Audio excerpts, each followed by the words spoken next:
Hello students. Today we will take our new topic of chapter 6, Alingam diagrams. This is one of the most doubtful topic of this chapter. Students को इस topic में काफ़ी doubt रहता है. एक graphical representation है जिसमें काफ़ी डाउट रहता है. ये क्लियर नहीं होता है कि किस तरह से क्या चीज़ वो एक्सप्लेन करना चाह रहा है. तो इस टॉपिक को हम लेंगे. आप ध्यान से समझने की कोशिश करेंगे इसको और आप देखेंगे कि बहुत सिंपल है, बिल्कुल भी टफ नहीं है. सिर्फ लगता है कि बहुत कॉम्प्लिकेटेड है, बल्कि बहुत ही सिंपल टॉपिक है. Okay students, so first thing, what is Ellingham diagram. Ellingham diagram बेटा बेसिकली एक ग्राफिकल रिप्रेजेंटेशन है between Gibbs free energy, standard Gibbs free energy and temperature. ठीक है, इनके बीच में एक ग्राफिकल रिप्रेजेंटेशन है. किसके लिए? Basically it is for formation of oxide of elements, कि मेटल से मेटल ऑक्साइड किस तरह से बनता है, उसका ग्राफिकल रिप्रेजेंटेशन है between Gibbs free energy, standard Gibbs free energy and temperature. ठीक है, इसके साथ में तो बिल्कुल स्टार्टिंग से शुरू करेंगे हम. सबसे पहले ये समझने की कोशिश करेंगे कि जो गिब्स फ्री एनर्जी है, ठीक है, यहाँ पे किसके रेस्पेक्ट में है? With respect to formation of oxide. Okay, उसका क्या रोल है? जब हम सिंपल गिब्स फ्री एनर्जी बोलते हैं, delta G not is the standard Gibbs free energy, right. ठीक है, तो ये बेसिकली क्या है, इसका काम क्या होता है? It tells about the spontaneity of A reaction, या जिसको हम फिजिबिलिटी भी बोलते हैं, कि रिएक्शन जो है आपकी फिजिबल है कि नहीं है, स्पॉन्टेनियस है कि नहीं है. ठीक है, डेल्टा जी नोट का बेसिक रोल ये होता है. अच्छा, अब इसमें जो आपका रिलेशन है डेल्टा जी नोट किस पे डिपेंड करता है? Delta G nought equals to होता है आपका delta H nought minus T delta S nought, means enthalpy और एंट्रोपी और टेम्परेचर, इनके बीच में इसका रिलेशनशिप होता है. तो यहाँ बेसिकली सीधी सी चीज़ है, जो डेल्टा जी नॉट है उसकी हम 3 वैल्यू हमेशा लेके चलते हैं कि इफ़ डेल्टा जी नॉट आपका 0 है तो ये तो बिल्कुल सिंपल है, तब आपकी जो रिएक्शन है वो कैसी हो जाती है? Reaction is in equilibrium. ठीक है, ओके. अगर यही चीज़ हमारी निगेटिव है, यानी क्या है, निगेटिव का मतलब क्या हो गया आपका? लेस देन 0 है, तो इसका मतलब क्या है? रिएक्शन आपकी कैसी है?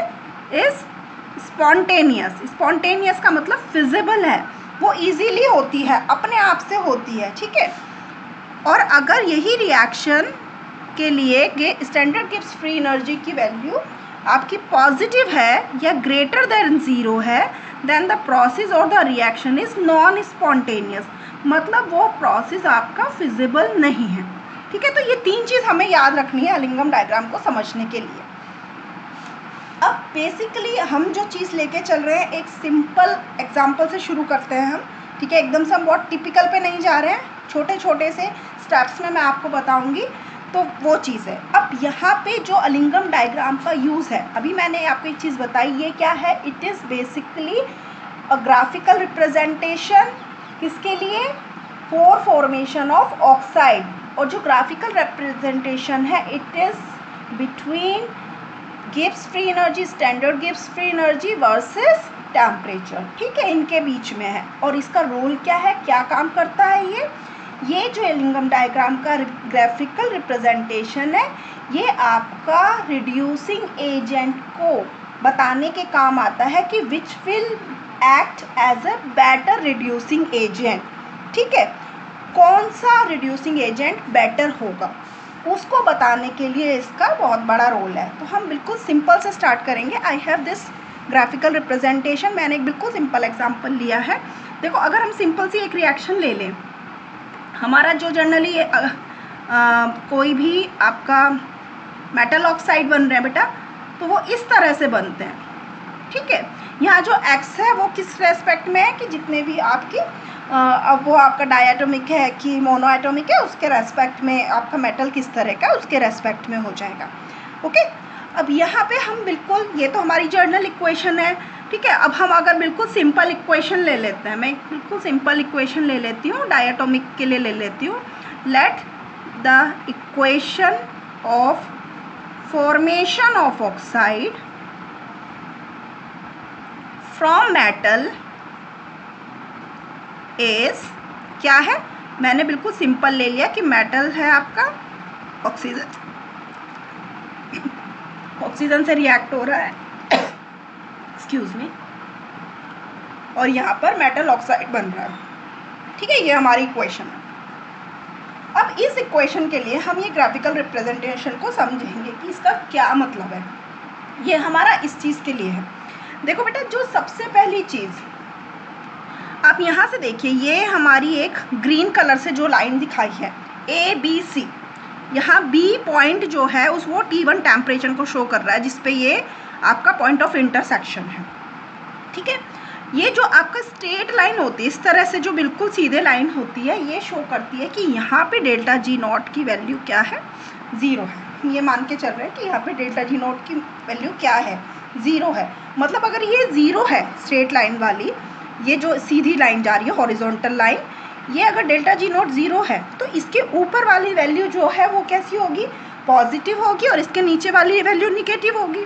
ये तो क्लियर है। ये पॉइंट हम कह रहे हैं कि ये 0 पॉइंट है, तो इसके ऊपर वाला पॉइंट कैसे हो गया, ये जो BC पार्ट है वो कैसा हो गया आपका पॉजिटिव, और ये नीचे वाला पार्ट क्या हो गया, निगेटिव पार्ट हो गया। ठीक है, इसका मतलब क्या है कि BC के लिए, जो ये BC पार्ट है, इसके लिए जो गिब्स फ्री एनर्जी है उसकी वैल्यू पॉजिटिव होगी, यानी प्रोसेस कैसा हो जाएगा आपका, नॉन स्पॉन्टेनियस। और जो AB है, डेल्टा G नॉट की वैल्यू AB पार्ट के लिए निगेटिव है, यानी इसके लिए प्रोसेस कैसा हो जाएगा, स्पॉन्टेनियस।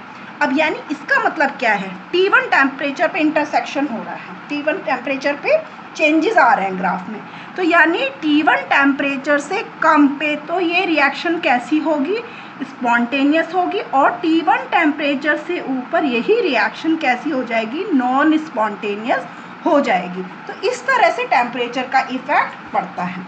अब मैं इसको थोड़ा सा आपको करके दिखा देती हूँ जो मैंने आपको बताया।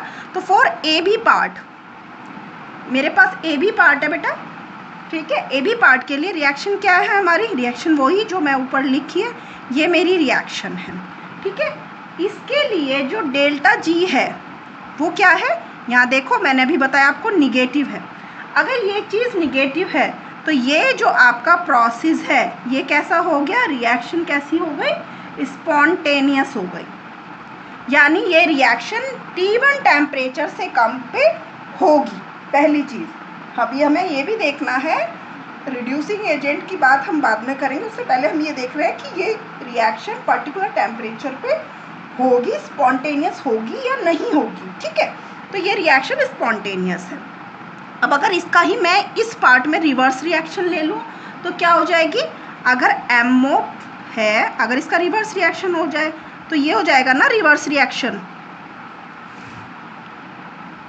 यही हो जाएगा रिवर्स रिएक्शन, यानी मेटल ऑक्साइड आपका क्या दे रहा है, मेटल और ऑक्सीजन दे रहा है। इस रिएक्शन के लिए डेल्टा G क्या हो जाएगा, रिवर्स लिया है ना मैंने, तो यानी ये अगर निगेटिव था तो ये क्या हो जाना चाहिए, पॉजिटिव। तो यानी AB पार्ट पे T1 टेम्परेचर से कम पे, T1 टेम्परेचर से कम, यानी जहाँ तक T1 पे इंटरसेक्शन हो रहा है वहाँ तक प्रोसेस में क्या होगा, आपका जो सीधी रिएक्शन है, फॉरवर्ड रिएक्शन है, वो प्रोसेस तो स्पॉन्टेनियस होगा, बट बैकवर्ड रिएक्शन जो होगी वो क्या हो जाएगी, नॉन स्पॉन्टेनियस हो जाएगी। Is it clear? ठीक है, बिल्कुल सिंपल सी चीज़ है, बस इतना आपको समझना है।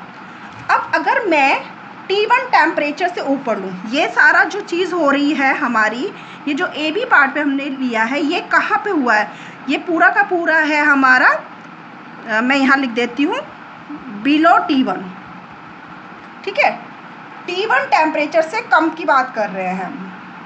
अब अबव T1 क्या हो जाएगा, अबव T1 क्या हो जाएगा, किसके लिए आ जाएगा, अब यहाँ पे T1 पे जैसे ही आपने ऊपर गए तो हमारा पार्ट कौन सा आ जाता है, BC पार्ट आ जाता है। देखिए ये BC पार्ट आ जाता है, G की वैल्यू क्या हो जाएगी, पॉजिटिव हो जाएगी, यानी प्रोसेस क्या हो जाएगा, नॉन स्पॉन्टेनियस। अब फॉर किसके लिए लेंगे हम, BC पार्ट, क्या है रिएक्शन, रिएक्शन तो हमारी वही चल रही है, ये इस रिएक्शन के लिए डेल्टा G की वैल्यू डेल्टा जी नॉट की वैल्यू एफ हम यहाँ लगा रहे हैं क्योंकि एफ यहाँ फॉर्मेशन ऑफ ऑक्साइड को शो कर रहा है, ठीक है। इसकी वैल्यू क्या हो जाएगी, पॉजिटिव हो जाएगी, यानी प्रोसेस क्या हो गया, रिएक्शन आपकी क्या हो गई, नॉन स्पॉन्टेनियस हो गई। समझ रहे हैं। अब यही चीज़ अगर मैं इसका रिवर्स ले लूँ, फॉर रिवर्स रिएक्शन क्या हो जाएगी बेटा, ये हो जाएगा MO से M+O2, तो यानी डेल्टा जी ये क्या हो जाएगा, निगेटिव, तो यानी रिएक्शन क्या हो जाएगी, स्पॉन्टेनियस हो जाएगी, ठीक है।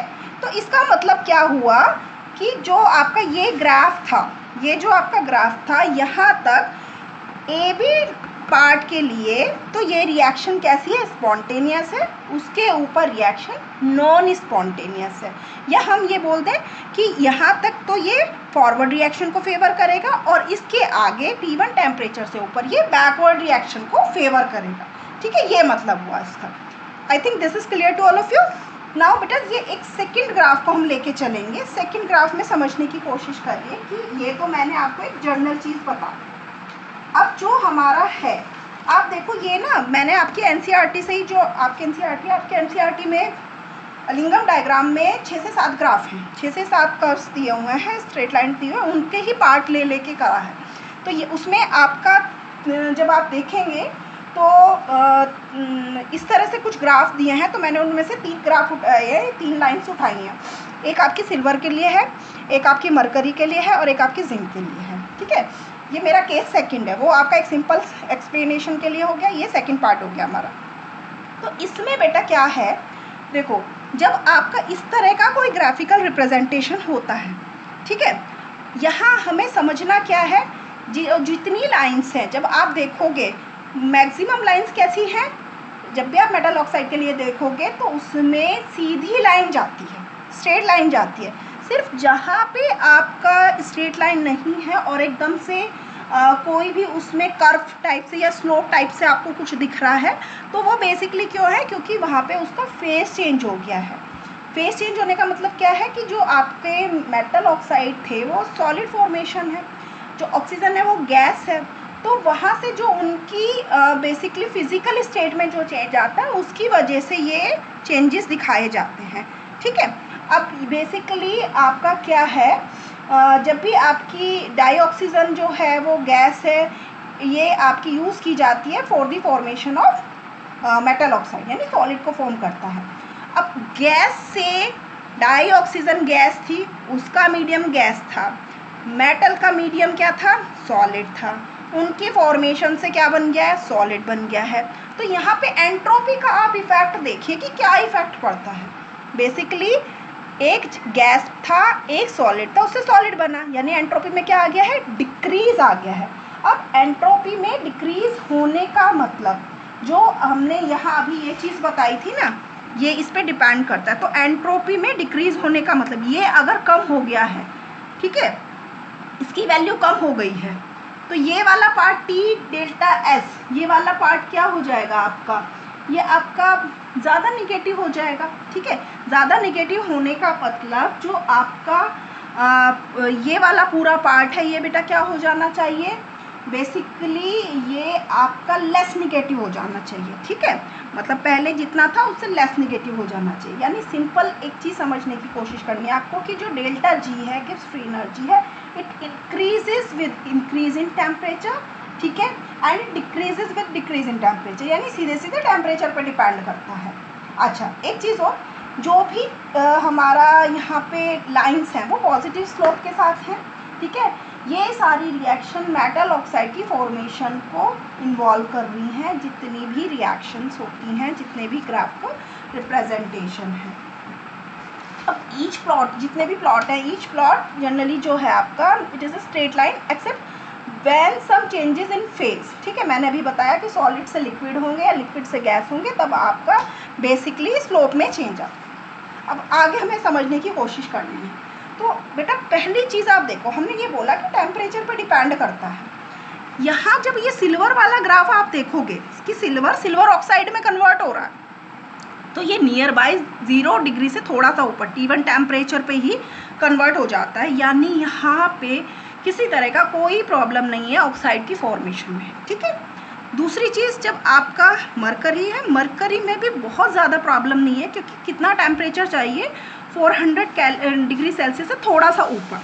ठीक है, इतना टेम्परेचर चाहिए। बट जब आप जिंक का केस देखते हो बेटा, यहाँ पे जिंक को जिंक ऑक्साइड में कन्वर्ट करने के लिए ऑलमोस्ट 1473 केल्विन यानी 1200 डिग्री सेल्सियस टेम्परेचर चाहिए।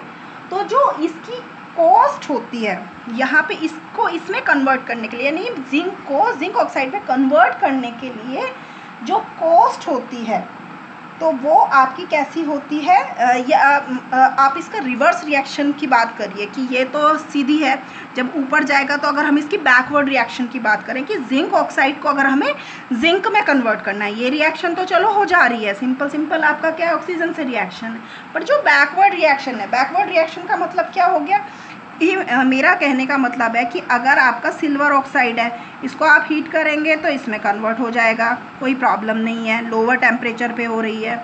मरकरी है, इसको आपने इसमें कन्वर्ट कर लिया, कोई प्रॉब्लम नहीं है, ये भी लो टेम्परेचर पे ही हो रहा है। बट जो जिंक ऑक्साइड है, when we have to convert it into zinc, ठीक है, तो यहाँ पे जो टेम्परेचर है, इट रिक्वायर्स, ये क्या, इसको कैसा टेम्परेचर चाहिए, इट रिक्वायर्स हाई टेम्परेचर। ये हाई टेम्परेचर पे होती है रिएक्शन। ठीक है, तो उसकी जो कॉस्ट होती है कन्वर्ट करने के लिए वो काफ़ी हाई होती है।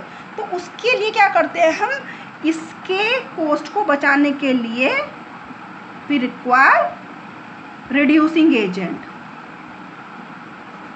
ठीक है, क्योंकि अगर जिंक ऑक्साइड है, इसको आप सीधे सीधे कार्बन से रिएक्शन कर दीजिए तो ये किस में कन्वर्ट हो जाएगा, जिंक में, और कार्बन मोनोऑक्साइड बन जाएगा।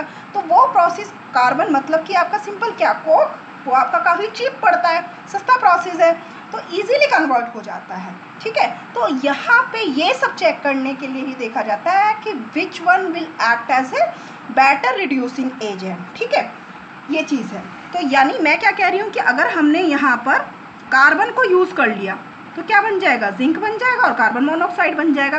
तो ये यहाँ पे क्या है, it work as a reducing agent. अब ये ज़रूरी नहीं होता है कि हर चीज़ एक दूसरे मेटल को रिड्यूस कर सके, तो उसके लिए बेसिकली एलिंगम डायग्राम को हम यूज़ करेंगे कि कौन सा मटेरियल या कौन सा मेटल, नॉन मेटल एक्ट करेगा as a better reducing agent. Okay, तो यहाँ पे अब देखिए इसके बाद बेटा ये है, जैसे ये क्वेश्चन है, out of carbon and carbon oxide, monoxide, which is better reducing agent at 673 kelvin. ठीक है, 673 केल्विन टेम्परेचर दिया है और पूछा गया है कि इस पे I am sorry, which one act as a better reducing agent. ठीक है, अगेन जो ग्राफ प्लॉट किया हुआ है वो आपका Gibbs free energy, standard Gibbs free energy और टेम्परेचर के बीच में है। ठीक है, आपको यहाँ 3 लाइन्स दिख रही होंगी, सेंटर में जो है वो ब्लैक लाइन है, एक नीचे ये पर्पल लाइन है, and this is the green line. ठीक है, तो यहाँ पे बेटा जो आपका ये सिंपल वाली है BQ, ये स्ट्रेट है, तो यानी यहाँ पे ये ऑलमोस्ट इक्विलिब्रियम कंडीशन में है, ये तो हॉरिजॉन्टल लाइन है। ठीक है, जो आपकी RA है, AR जो पार्ट है, जो पॉइंट ऑफ इंटरसेक्शन से होती हुई जा रही है, O पॉइंट से होती हुई जा रही है, वो कार्बन का ऑक्सीजन से रिएक्शन है जो आपका कार्बन मोनोऑक्साइड में कन्वर्ट हो रहा है। और जो आपका ये POC है लाइन, ये आपकी पर्पल से मैंने शो किया, ये कार्बन मोनोऑक्साइड ऑक्सीजन से रिएक्शन कर रही है and gets converted to CO। ठीक है, अब यहाँ आपका CO भी रिड्यूसिंग एजेंट है क्योंकि इसका खुद का ऑक्सीडेशन हो रहा है। ठीक है, तो रिड्यूसिंग एजेंट का मतलब क्या है, जिसका खुद का ऑक्सीडेशन हो और दूसरे को रिड्यूस करने में हेल्प करे।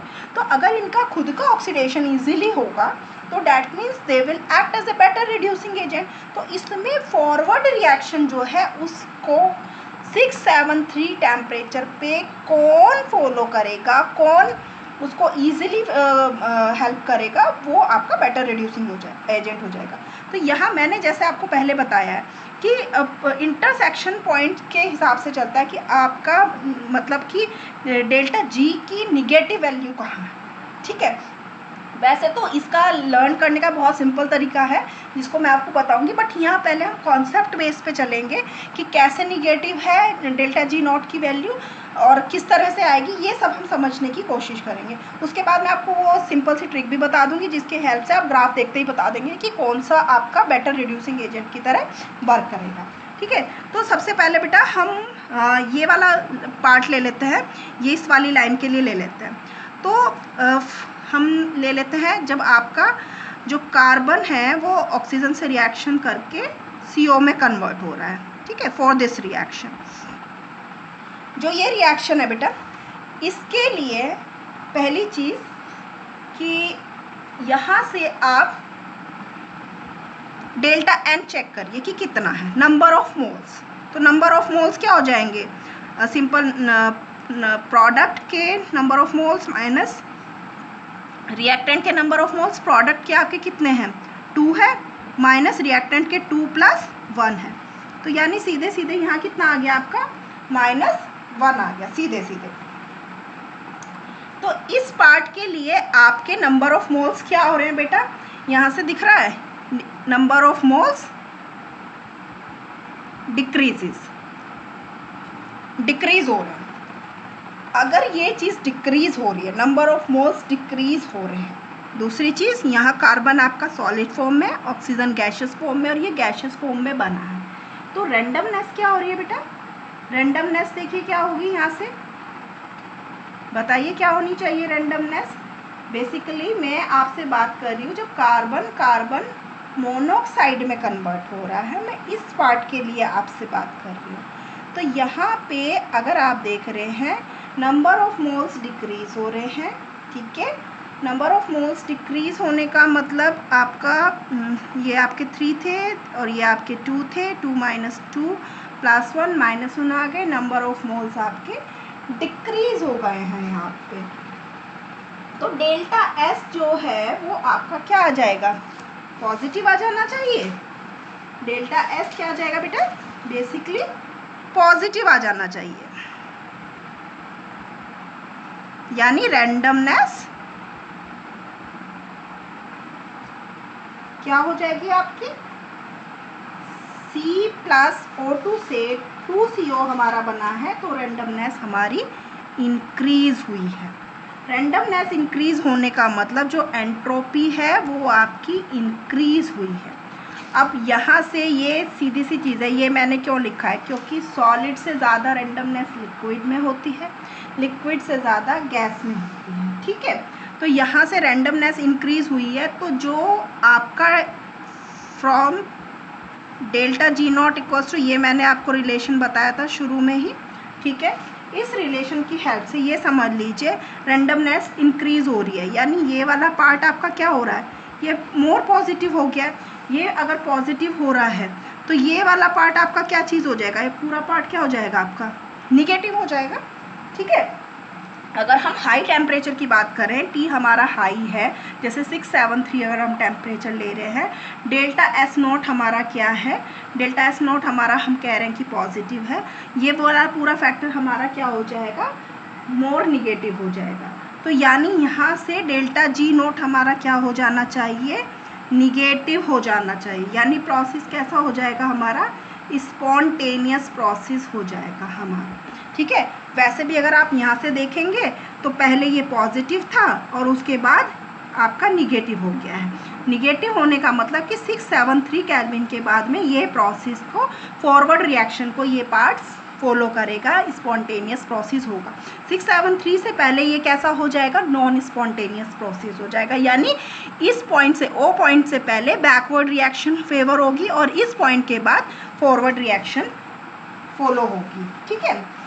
अब इसके बाद में यानी यहाँ पे जो आपका अगर ये निगेटिव है तो ग्राफ हमारा ये है जो अभी मैंने बताया इस तरह का, ठीक है, निगेटिव के लिए ग्राफ। अब अगर आपका हम दूसरे पॉइंट को देखें कौन से पॉइंट की बात कर रहे हैं बेटा? अब हम बात करेंगे इस वाले के लिए, जो ये सेंटर वाला है ना, C+O2 गिव्स CO2, इस वाले के लिए अगर हम बात करते हैं तो for reaction C+O2 gives CO2CO, ठीक है, इसके लिए हम बात करते हैं। तो जब इसके लिए हम बात करेंगे, यहाँ पे देखते हैं, यहाँ पे हमारा बेटा रिएक्शन देख लीजिए आप, डेल्टा एन जी देखना है आपको। डेल्टा एन जी हम बेसिकली गैशियस मॉलिक्यूल देख रहे हैं। यहाँ मैं एक बार ब्रैकेट में भी लिख दूँ, यहाँ ये सॉलिड था, ये गैशियस पार्ट था और ये गैशियस था, तो 2 माइनस ये यहाँ बेटा ठीक कर लीजिएगा, ये ना सिर्फ 1 आएगा, तो यहाँ ये प्लस के 1 आएंगे, ये इंक्रीज़ होगा। सॉरी, यहाँ मेरे से थोड़ा मिस्टेक हो गया, इसको आप ठीक कर लीजिएगा। ये आपके नंबर ऑफ मोल्स इंक्रीज़ होंगे तो तभी आपका रैंडमनेस इंक्रीज़ होगा, ठीक है। यहाँ पे आपका बेटा डेल्टा एन जी, ये तो आपका सॉलिड ही है, ये जी और ये जी, तो डेल्टा एन जी क्या हो जाएगा? N of product minus n of reactant. Gaseous में जो है तो प्रोडक्ट में 2 है और यहाँ रिएक्टेंट में 1 है, तो यहाँ कितना आ गया है आपका? ये आपका बेटा आ गया है, मैं एक बार इसको देख लूँ, मैंने रिएक्शन सही लिखा है यहाँ पे। मैंने रिएक्शन ये CO2 वाला पार्ट है बेटा, ये हमारा हम तो ये वाली रिएक्शन ले रहे हैं ना, बी वाली ले रहे हैं, तो C+O2 गिव्स CO2, CO वाली तो हम कर चुके हैं, तो यानी ये आपका हो गया 1 माइनस, ये आपका 1 माइनस यहाँ से 1 ऑक्सीजन के लिए, तो ये आपका बेटा कितना आ गया? 0। अब आया नहीं, यहाँ पे क्या है? There is no change in the number of moles. Okay, अगर आपका नंबर ऑफ मोल्स में कोई चेंज नहीं है, no change in the number of moles,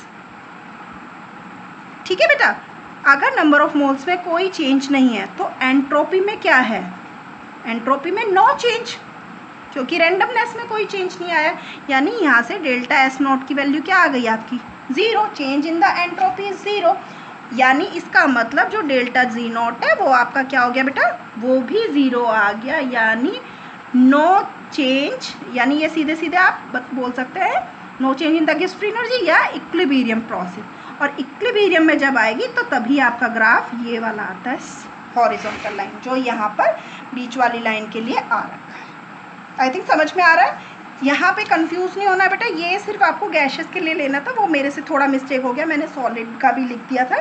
तो यहाँ 2 माइनस 1, ठीक है, प्रोडक्ट में कितने हैं? 2 हैं गैसेस, रिएक्टेंट में कितने हैं? 1 है, तो 2 माइनस 1 का मतलब 1, तो number of moles increases, number of moles increases मतलब रैंडमनेस इंक्रीजेज, रैंडमनेस इंक्रीजेज मतलब एंट्रोपी इंक्रीजेज, एंट्रोपी इंक्रीजेज अगर हम हाई टेम्परेचर पे ले रहे हैं तो ये वाला पार्ट जो होगा मोर निगेटिव हो जाएगा। मोर निगेटिव होने का मतलब ये पूरी चीज़ की बात कर रहे हैं कि मतलब ये तो आपका डेल्टा एस पॉजिटिव हो गया, हाई टेम्परेचर है तो ये आपका ज़्यादा निगेटिव हो जाएगा ना, तो जब आपका डेल्टा एच नॉट माइनस होगा तो इसकी वैल्यू आपकी निगेटिव हो जाएगी और प्रोसेस आपका स्पॉन्टेनियस हो जाएगा। इस तरह से डेल्टा जी निगेटिव है, ठीक है। नहीं तो ग्राफ से तो आप बता ही सकते हो कि कौन सा निगेटिव है कौन सा पॉजिटिव है। ये फिर हमने इक्विलिब्रियम कंडीशन वाली चीज़ कर ली। अब थर्ड जो है, थर्ड केस इसमें जो है एक बार ग्राफ देख लीजिए आप लोग बेटा। तो ये वाला केस ले गया हम, अब POC वाली लाइन जो है हमारी वो लाइन लेंगे हम।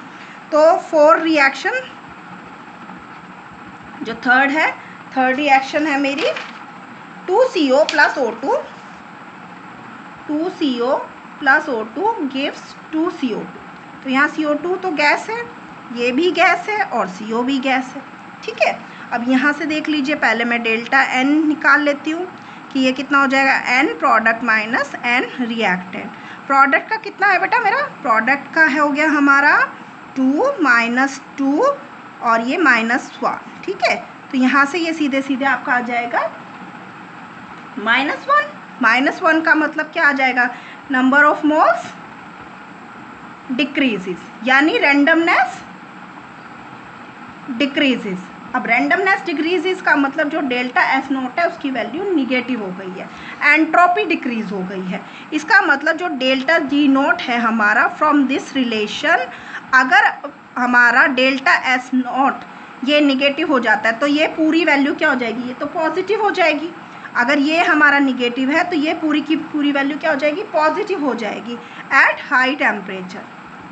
ठीक है, तो अगर ये पॉजिटिव हो जाती है, हेंस जो आपका डेल्टा जी नॉट है वो आपका क्या हो जाएगा, पॉजिटिव। और उसको पॉजिटिव होने का मतलब प्रोसेस क्या हो गया आपका, नॉन स्पॉन्टेनियस हो गया।